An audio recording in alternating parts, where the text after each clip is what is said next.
Matius pasal 1 ayat 1-25. Inilah silsilah Tuhan Yesus Kristus, anak Daud, anak Abraham. Abraham memperanakan Ishak, Ishak memperanakan Yakub, Yakub memperanakan Yehuda dan saudara-saudaranya. Yehuda memperanakan Peres dan Zerah dari Tamar, Peres memperanakan Hezron, Hezron memperanakan Ram. Ram memperanakan Aminadab, Aminadab memperanakan Nahason, Nahason memperanakan Salmon. Salmon memperanakan Boas dari Rahab, Boas memperanakan Obed dari Rut, Obed memperanakan Isai. Isai memperanakan Raja Daud, Daud memperanakan Salomo dari istri Uria. Salomo memperanakan Rehabeam, Rehabeam memperanakan Abia, Abia memperanakan Asa. Asa memperanakan Yosafat, Yosafat memperanakan Yoram, Yoram memperanakan Uzia. Uzia memperanakan Yotam, Yotam memperanakan Ahas, Ahas memperanakan Hizkia. Hizkia memperanakan Manasye, Manasye memperanakan Amon, Amon memperanakan Yosia. Yosia memperanakan Yekonya dan saudara-saudaranya pada waktu pembuangan ke Babel. Sesudah pembuangan ke Babel, Yekonya memperanakan Siltil, Siltil memperanakan Zerubabel. Zerubabel memperanakan Abihud, Abihud memperanakan Eliakim, Eliakim memperanakan Azor. Azor memperanakan Zadok, Zadok memperanakan Ahim, Ahim memperanakan Eliud. Eliud memperanakan Eleazar, Eleazar memperanakan Matan, Matan memperanakan Yakub. Yakub memperanakan Yusuf suami Maria, yang melahirkan Tuhan Yesus yang disebut Kristus.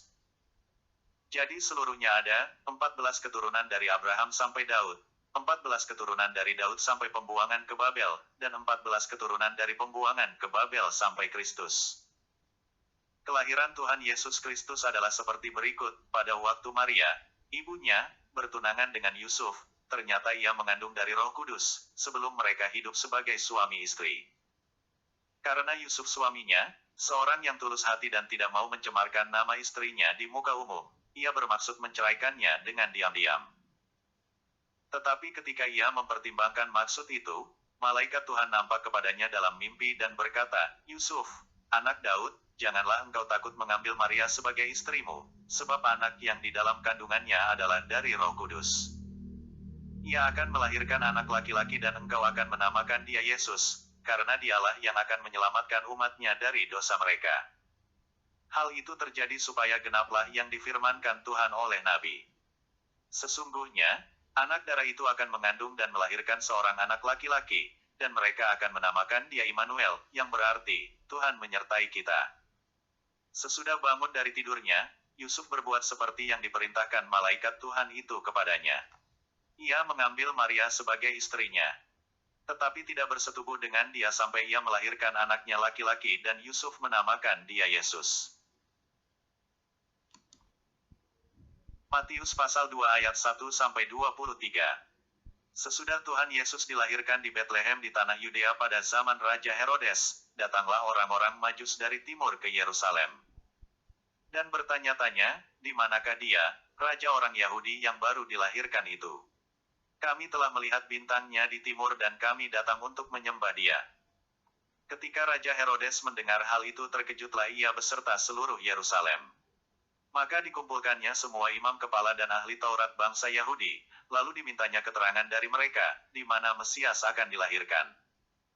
Mereka berkata kepadanya, di Betlehem di tanah Yudea, karena demikianlah ada tertulis dalam kitab Nabi.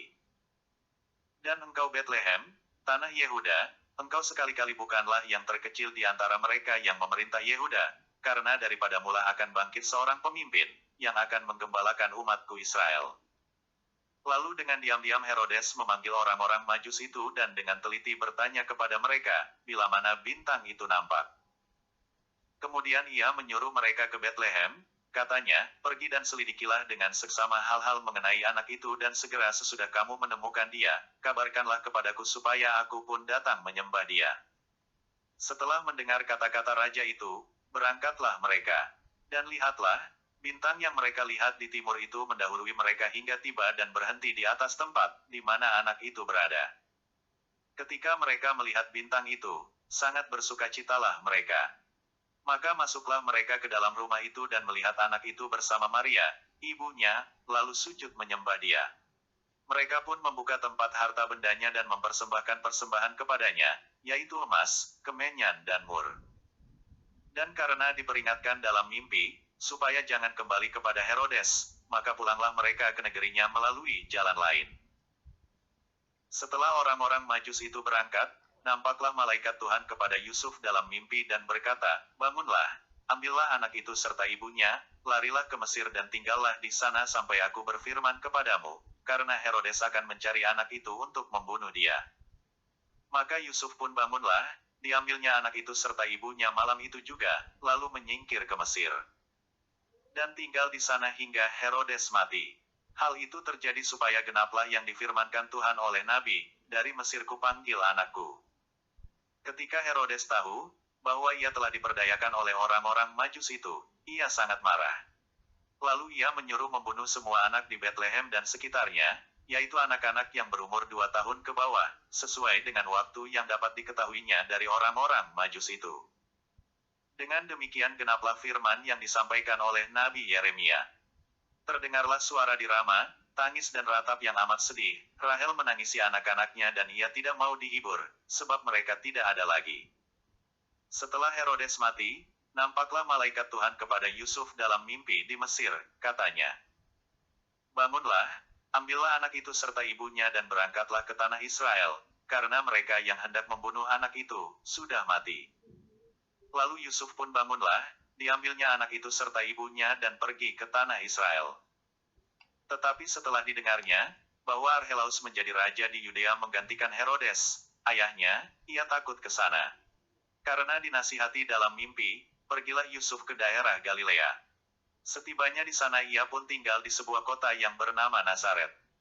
Hal itu terjadi supaya genaplah firman yang disampaikan oleh nabi-nabi, bahwa ia akan disebut orang Nazaret. Matius pasal 3 ayat 1-17. Pada waktu itu tampillah Yohanes Pembaptis di padang gurun Yudea dan memberitakan, "Bertobatlah, sebab kerajaan sorga sudah dekat." Sesungguhnya dialah yang dimaksudkan Nabi Yesaya ketika ia berkata, "Ada suara orang yang berseru-seru di padang gurun, persiapkanlah jalan untuk Tuhan, luruskanlah jalan baginya." Yohanes memakai jubah bulu unta dan ikat pinggang kulit, dan makanannya belalang dan madu hutan. Maka datanglah kepadanya penduduk dari Yerusalem, dari seluruh Yudea dan dari seluruh daerah sekitar Yordan. Lalu sambil mengaku dosanya mereka dibaptis oleh Yohanes di sungai Yordan. Tetapi waktu ia melihat banyak orang Farisi dan orang Saduki datang untuk dibaptis, berkatalah ia kepada mereka, "Hai kamu keturunan ular beludak. Siapakah yang mengatakan kepada kamu, bahwa kamu dapat melarikan diri dari murka yang akan datang? Jadi hasilkanlah buah yang sesuai dengan pertobatan. Dan janganlah mengira, bahwa kamu dapat berkata dalam hatimu, Abraham adalah bapa kami. Karena aku berkata kepadamu, Tuhan dapat menjadikan anak-anak bagi Abraham dari batu-batu ini. Kapak sudah tersedia pada akar pohon dan setiap pohon yang tidak menghasilkan buah yang baik, pasti ditebang dan dibuang ke dalam api. Aku membaptis kamu dengan air sebagai tanda pertobatan, tetapi ia yang datang kemudian daripadaku lebih berkuasa daripadaku dan aku tidak layak melepaskan kasutnya. Ia akan membaptiskan kamu dengan Roh Kudus dan dengan api. Alat penampi sudah di tangannya.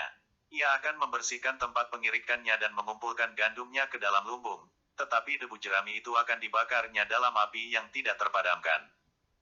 Maka datanglah Tuhan Yesus dari Galilea ke Yordan kepada Yohanes untuk dibaptis olehnya. Tetapi Yohanes mencegah dia, katanya, "Akulah yang perlu dibaptis olehmu, dan engkau yang datang kepadaku." Lalu Tuhan Yesus menjawab, katanya kepadanya, "Biarlah hal itu terjadi, karena demikianlah sepatutnya kita menggenapkan seluruh kehendak Tuhan." Dan Yohanes pun menurutinya. Sesudah dibaptis, Tuhan Yesus segera keluar dari air dan pada waktu itu juga langit terbuka dan ia melihat Roh Tuhan seperti burung merpati turun ke atasnya. Lalu terdengarlah suara dari sorga yang mengatakan, "Inilah anakku yang kukasihi, kepadanyalah aku berkenan." Matius pasal 4 ayat 1-25. Maka Tuhan Yesus dibawa oleh Roh ke padang gurun untuk dicobai iblis. Dan setelah berpuasa 40 hari dan 40 malam, akhirnya laparlah Tuhan Yesus. Lalu datanglah si pencoba itu dan berkata kepadanya, "Jika engkau anak Tuhan, perintahkanlah supaya batu-batu ini menjadi roti." Tetapi Tuhan Yesus menjawab, "Ada tertulis, manusia hidup bukan dari roti saja, tetapi dari setiap firman yang keluar dari mulut Tuhan." Kemudian iblis membawanya ke kota suci dan menempatkan dia di bubungan bait Tuhan.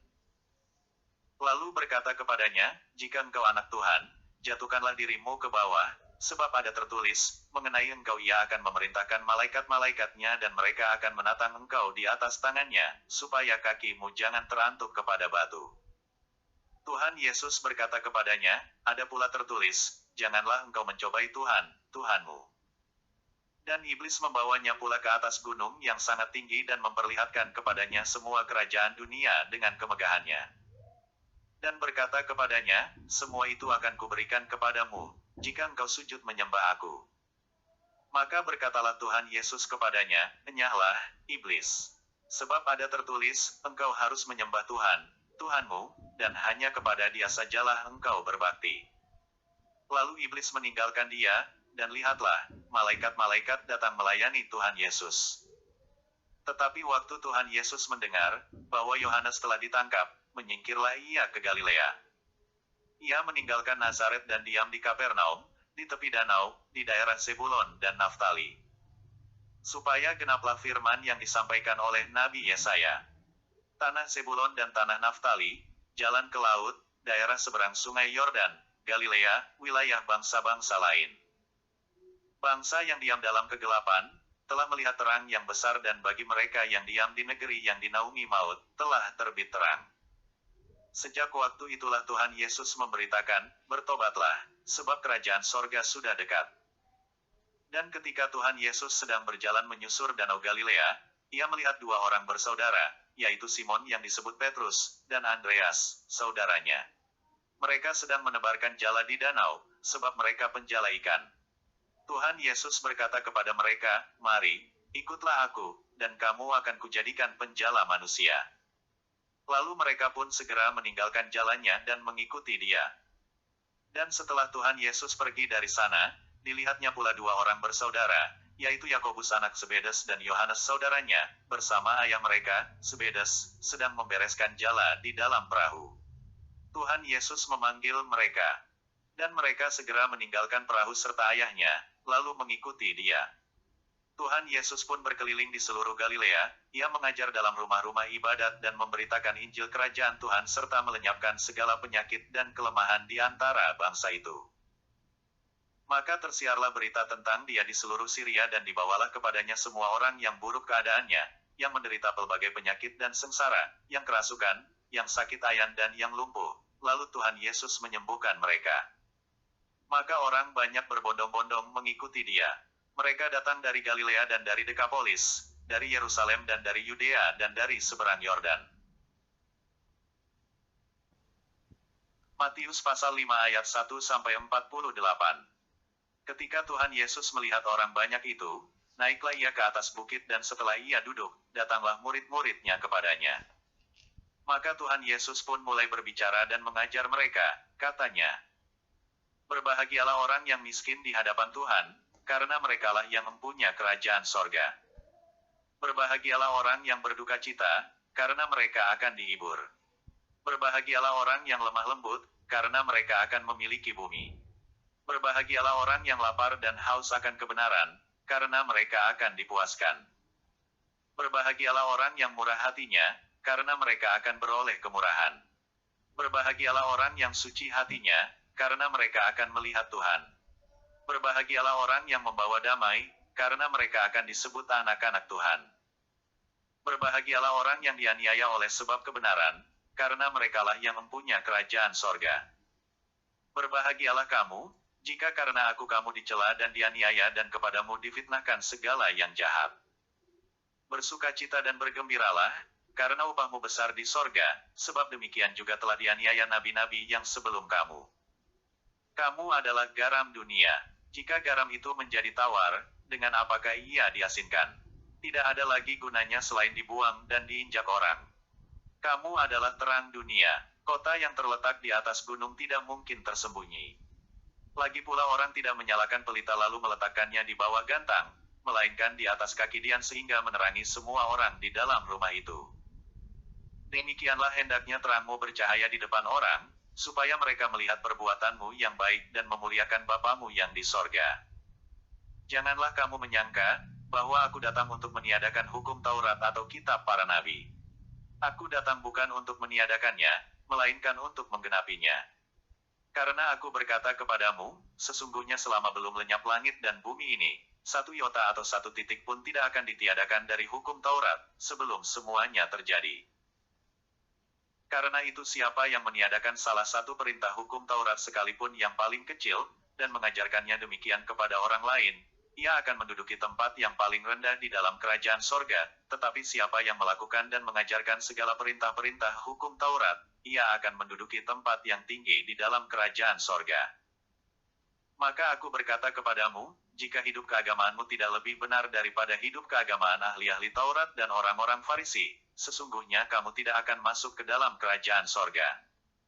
Kamu telah mendengar yang difirmankan kepada nenek moyang kita, jangan membunuh, siapa yang membunuh harus dihukum. Tetapi aku berkata kepadamu, setiap orang yang marah terhadap saudaranya harus dihukum, siapa yang berkata kepada saudaranya, kafir, harus dihadapkan ke mahkamah agama dan siapa yang berkata, jahil, harus diserahkan ke dalam neraka yang menyala-nyala. Sebab itu, jika engkau mempersembahkan persembahanmu di atas mezbah dan engkau teringat akan sesuatu yang ada dalam hati saudaramu terhadap engkau, tinggalkanlah persembahanmu di depan mezbah itu dan pergilah berdamai dahulu dengan saudaramu, lalu kembali untuk mempersembahkan persembahanmu itu. Segeralah berdamai dengan lawanmu selama engkau bersama-sama dengan dia di tengah jalan, supaya lawanmu itu jangan menyerahkan engkau kepada hakim dan hakim itu menyerahkan engkau kepada pembantunya dan engkau dilemparkan ke dalam penjara. Aku berkata kepadamu, sesungguhnya engkau tidak akan keluar dari sana, sebelum engkau membayar hutangmu sampai lunas. Kamu telah mendengar firman, jangan berzinah. Tetapi aku berkata kepadamu, setiap orang yang memandang perempuan serta menginginkannya, sudah berzinah dengan dia di dalam hatinya. Maka jika matamu yang kanan menyesatkan engkau, cungkiloh dan buanglah itu, karena lebih baik bagimu jika satu dari anggota tubuhmu binasa, daripada tubuhmu dengan utuh dicampakkan ke dalam neraka. Dan jika tanganmu yang kanan menyesatkan engkau, Tuhan dan buanglah itu, karena lebih baik bagimu jika satu dari anggota tubuhmu binasa daripada tubuhmu dengan utuh masuk neraka. Telah difirmankan juga, siapa yang menceraikan istrinya harus memberi surat cerai kepadanya. Tetapi aku berkata kepadamu, setiap orang yang menceraikan istrinya kecuali karena zina, ia menjadikan istrinya berzinah, dan siapa yang kawin dengan perempuan yang diceraikan, ia berbuat zina. Kamu telah mendengar pula yang difirmankan kepada nenek moyang kita, jangan bersumpah palsu, melainkan peganglah sumpahmu di depan Tuhan. Tetapi aku berkata kepadamu, janganlah sekali-kali bersumpah, baik demi langit, karena langit adalah takhta Tuhan, maupun demi bumi, karena bumi adalah tumpuan kakinya, ataupun demi Yerusalem, karena Yerusalem adalah kota raja besar. Janganlah juga engkau bersumpah demi kepalamu, karena engkau tidak berkuasa memutihkan atau menghitamkan sehelai rambut pun. Jika ya, hendaklah kamu katakan, iya, jika tidak, hendaklah kamu katakan, tidak. Apa yang lebih daripada itu berasal dari si jahat. Kamu telah mendengar firman, mata ganti mata dan gigi ganti gigi. Tetapi aku berkata kepadamu, janganlah kamu melawan orang yang berbuat jahat kepadamu, melainkan siapapun yang menamparkan pipi kananmu, berilah juga kepadanya pipi kirimu. Dan kepada orang yang hendak mengadukan engkau karena mengingini bajumu, serahkanlah juga jubahmu. Dan siapapun yang memaksa engkau berjalan sejauh 1 mil, berjalanlah bersama dia sejauh 2 mil. Berilah kepada orang yang meminta kepadamu dan janganlah menolak orang yang mau meminjam daripadamu. Kamu telah mendengar firman, kasihilah sesamamu manusia dan bencilah musuhmu. Tetapi aku berkata kepadamu, kasihilah musuhmu dan berdoalah bagi mereka yang menganiaya kamu. Karena dengan demikianlah kamu menjadi anak-anak Bapamu yang di sorga, yang menerbitkan matahari bagi orang yang jahat dan orang yang baik dan menurunkan hujan bagi orang yang benar dan orang yang tidak benar. Apabila kamu mengasihi orang yang mengasihi kamu, apakah upahmu? Bukankah pemungut cukai juga berbuat demikian? Dan apabila kamu hanya memberi salam kepada saudara-saudaramu saja, apakah lebihnya daripada perbuatan orang lain? Bukankah orang yang tidak mengenal Tuhan pun berbuat demikian? Karena itu haruslah kamu sempurna, sama seperti Bapamu yang di sorga adalah sempurna.